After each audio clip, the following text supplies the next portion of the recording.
అమరావతి శంకుస్థాపనకు వస్తున్న మోడీకి వెల్కమ్ చెప్తున్నాడు జేడీ శీలం. ఓ 5 నిమిషాలు టైం ఇస్తే మాట్లాడుకునే విషయాలు చాలా ఉన్నాయంటున్నాడు. వాళ్ళు శీలం రాజధానికి టెంకాయ కొట్టడానికి మోడీ వస్తున్నాడంట. చాలా సంతోషం.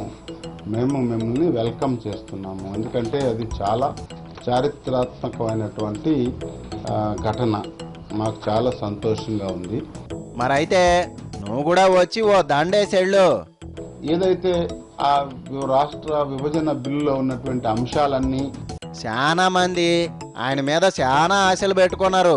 రాష్ట్ర ప్రజలు ఏ రకమైనటువంటి బాధలు ఎదుర్కొంటున్నారు, ఏ రకమైనటువంటి ఇబ్బందుల్లో ఉన్నారు, ఏ రకమైనటువంటి మరి ఆశలు పెట్టుకున్నారు మీ మీద.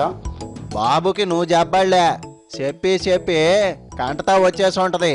చెప్పడానికి మాకు ఒక 5 నిమిషాలు ఇవ్వండి అని చెప్పి ఒక లెటర్ మూలక వారికి విన్నపం చేయడం జరిగింది. ఒరే 5 నిమిషాలు ఇస్తే ఓ అరగంట ఆపకుండా చెప్పొచ్చనే. ఎక్కడైనా సరే, రేపు ఎల్లుండి 10 రోజుల లోపల ఎప్పుడైనా సరే. 5 నిమిషాల తర్వాత సెకండ్ కూడా విననంటాడేమో, ముందేది చెప్పాలని. మీరు దయచేసి ఆ ప్రత్యేక తరగతి హోదాని అనౌన్స్ చేయాలి. ఒరే విషయం తెలిస్తే నిమిషం కూడా time ఇడేమో.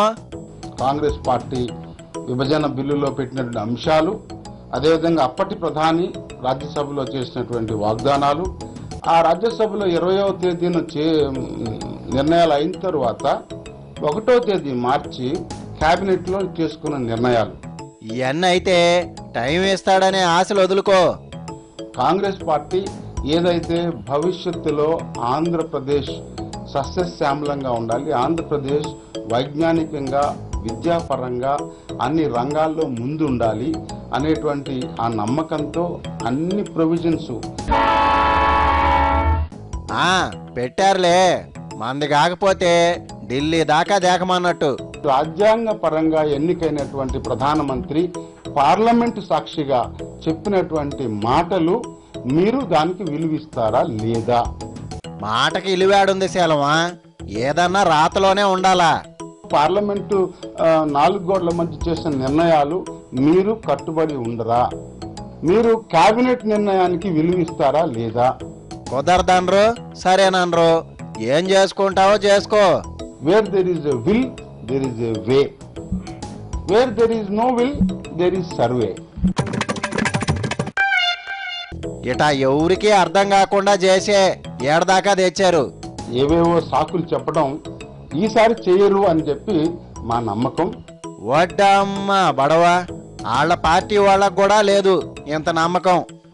We believe everybody unless they prove otherwise. That is Congress party's philosophy. అందరినీ నమ్ముతాం.